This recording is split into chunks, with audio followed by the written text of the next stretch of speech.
guys, welcome back to some more AFK Arena. Today we're over on our YouTube account and we are looking at the broke ass light bearer hero that they built, which is Palmer, guys.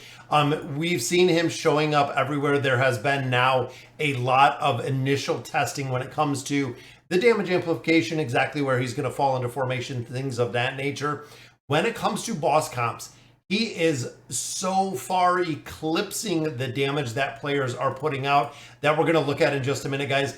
We knew boss fights were going to be tough. We knew, looking again at his stats, but looking at pretty much every boss that's going to be coming, guys, looking at the leaderboard, it is all over and all about Palmer being in these formations, guys. They're putting out multiple billions. We've even seen some snaps, some different things when it came to bosses where instead of doing billions with, let's say, Warwick, it seems like Warwick, guys, is completely out.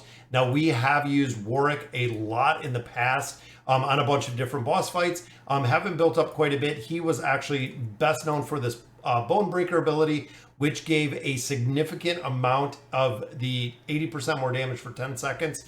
Now, again, I think this officially, with the introduction of Palmer, is going to leave Warwick completely in the dust when it comes to building him out. Now, overall, guys, what you want to build him out to, or where you want to build him out to, is a plus 20 signature item. So I'm going to get the trial version of him so we can actually use him. But you want to build him out to a plus 20 signature item, 9 of 9 furniture, an absolute priority, and a plus 30 engraving is where you want to see the build. So good thing about it, guys, is that is not a huge overinvestment on the hero. Plus 20, again, plus 20 signature item will really take you where you want to be as far as the crit rating and things of that nature. This is really one of the big things. So plus 20 signature item again on the build. And then, of course, the 9 of 9 furniture. You absolutely want to put his 9 of 9 furniture and then the plus 30 engraving. This is another one which is really strong because of the attack rating buffs that he's putting in here. So, and I was kind of running through a little bit earlier, the heroes that we see kind of faction to faction. Players have really been comparing them again in a lot of trials. A lot of players that do have them built out. They said ultimately looking at the 4 primary factions. So we're talking about the Light Bearers, the Wilders, the Greyborns, and the Maulers. He is by far the best buffer that we're seeing, bar none. It seems like, again, I can see formations where maybe Astrilda was present for the attack and the defense. Palmer could fill that niche. I could see places where like Warwick was used for the boss mitigation, or even Rain. Again, Palmer can kind of fill that niche.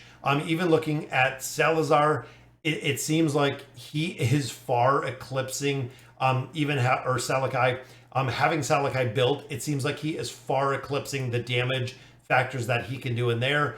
Again, it seems pretty broken so far with the amount of damage that he's putting out. Even looking at like Silas, who is a pretty solid buffer, Hodgkin, who is a pretty solid buffer. Again, in different formations, he is going to be replacing a lot of the support heroes. If it's one single battle, it's pretty easy. When you start getting into multiple battles, you're going to be seeing him shifting around some of the buffs. So essentially, if I have Palmer in one formation, I can now allow it to either go into that formation, or I can allow Hodgkin to stay in that formation, putting Palmer elsewhere, as far as the buffing role. Now, he seems to be kind of on par, and again, this is what a lot of players have said, kind of on par with like a Halos build, which is a very high priority support hero, except he doesn't offer quite the damage mitigation. It's more of the energy factor, or excuse me, the damage amplification. But he does really provide some, a big boost to the attack rating, things of that, the damage output that is going with this hero. And again, the damage that it is, the damage output going up versus the crit damage amplification is really the change, guys, is when you have the crit damage amplification. If you can get a hero with a high crit rating to crit multiple times and crit on multiple targets. So when you look at AoE effects, like looking at Solus, looking at heroes like Scarlet, looking at hero, the Awakened version of Solus, looking at Scarlet, looking at like Moriel, looking at heroes that have an AoE radius that hits multiple heroes, the damage amplification is going to go through the roof, guys, because you're hitting multiple targets. And then if you're looking at a hero that does a considerable amount of damage, you're going to see the exact same thing. So I'm going to go through, I'm going to see what we can do in here. In addition, guys, we've seen a much further amplification from the new pet. That is kind of the other thing, guys. You can see a lot of players have built out the owl right here. The plume owl, 45 million damage. But remember, guys, the actual battle, the buffs that this owl provides is broken. Even just having one single copy, and again, looking at the pet tier list a little bit earlier, having one single copy has proven to be pretty broken, even far eclipsing, again, the damage that we're seeing with other pets. And you can see, guys, look at the damage. 859, 859, 859, 859, 859. It seems like we might see a nerf or a buff or something going on with the damage, because it almost looks like it's capping damage based on the beast that we have and the builds that we have. So again, looking at this formation, guys, the change, of course, looking, let's see what Riser's got. Riser, oh, still running Saurus in there. I'm going to try, let's copy this formation, include the artifacts, because again, we're going to have the trio version. I'm going to go ahead, because I do not have the owl as of yet. I'm going to put my winged lion in there.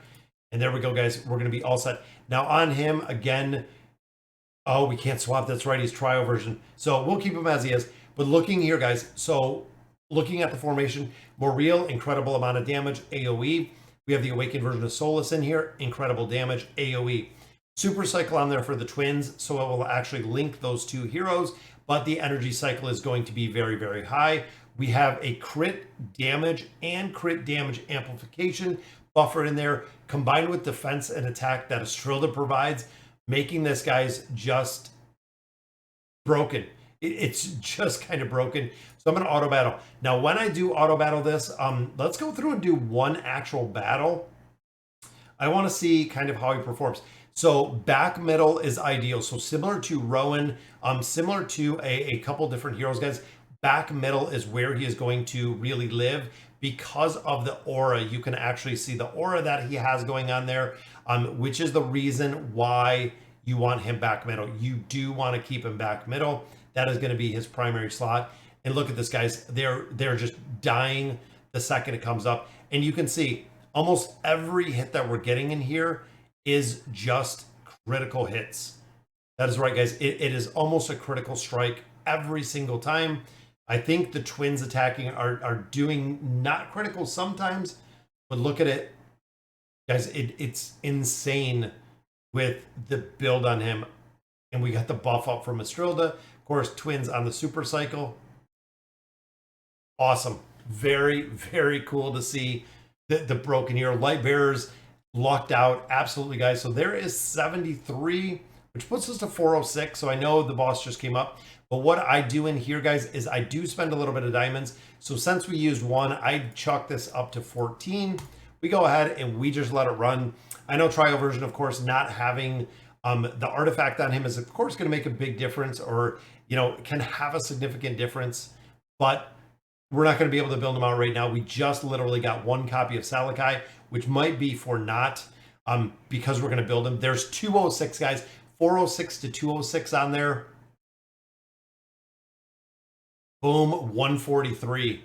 The RNG factor. This is why I do it 15 times, is once we get everything set here, guys, it seems like this is going to be the way to do it. Again, for the auto battling, it makes it super easy. Once you have the team set, the more trials you do, the more attempts you actually have at this, the more, or essentially the less RNG you're going to have. There's 143, which came out, let's see, our battle history. So right there, guys, we hit 80 billion damage in there. I think that was the highest. There's 80 as well. Yeah, 80 billion damage on that attempt. Wow. Having pets a little bit higher, having the Elder Tree a little bit higher, definitely going to make a big difference, especially if I did have a legitimate version of him, even having a max out, putting the artifact on him. But guys, honestly, it seems like he is going to be a priority. And again, just kind of running down the factions. When you look at Thane crit damage, amplification, it's going to be broken. When you look at Scarlet, it's going to be the exact same, building out Palmer. Even looking at heroes, you know, like Anasta, Kren, crit damage, amplification is going to be huge. Heroes like Raku, Mishka, there are so many formations that he is going to be able to fit in. Again, it's going to be pretty broken. We've actually seen him again. They had some snaps over on Reddit with the awakened version of Baden, kind of comparing. So what they did was they ran 5 heroes in a boss battle, dropped Palmer in there, swapped out Palmer for a different support hero, went in with Halos, went in with Silas, went in with a bunch of different support heroes, just replacing that one specific hero. And Palmer eclipsed everybody. It's kind of crazy to think, guys, that again, the hero is that big, but this makes me think Salakai is going to be one. Essentially, we're going to have to wait and build. I feel like for the boss fights, for the curse realm, for things of that nature, it is going to have to build him out. I'm going to have to pick up probably some diamonds to build him out. Engraving again, guys, he's pretty basic on the build.